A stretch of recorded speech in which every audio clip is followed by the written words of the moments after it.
Hi guys, time check. Ano na? 3 AM sa Kadlaon ay namigay karon sa mayan. Sa downtown sa Ciudad. Nagilakaw-lakaw mga taga-Bukid. So, yes, grabe lang mga building dire.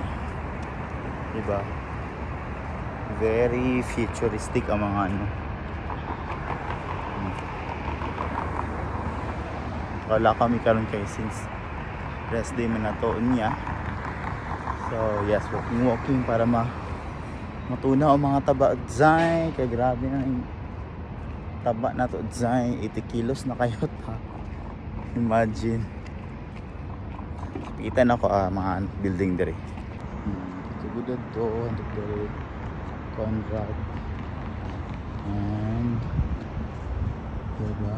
Napay ba hindi na construct. So na kung ba na layo na big na lakaw-lakaw. So manabok mi karon nadiri sa mga tubangan tong ano, second tallest building na gina-construct pa karon ang Burj Azizi. Second siya sa Burj Khalifa. Nadira. Dito pa lang siya makita. Kaya na ba lang sa ilalim. So tara man.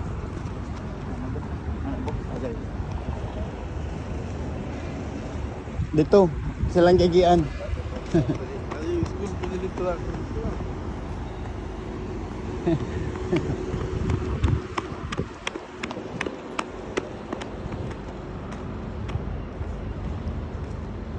Ayo dara. Diri oh. Gilid. Kay construction mo muna dara.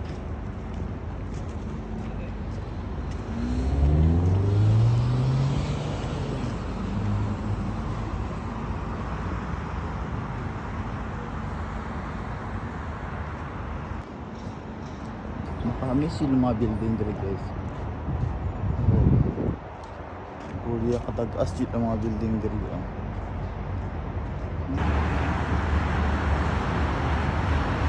Bye-bye. Makikita niyo ba yun? Yes. The Museum of the Future.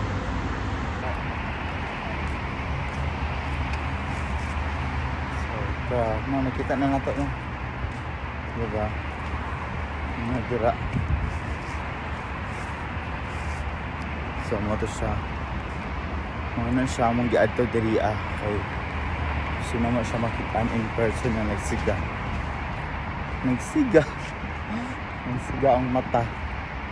Medyo gipaningot to tanong kay init pa jud, pero ayos na siya kay exercise ba.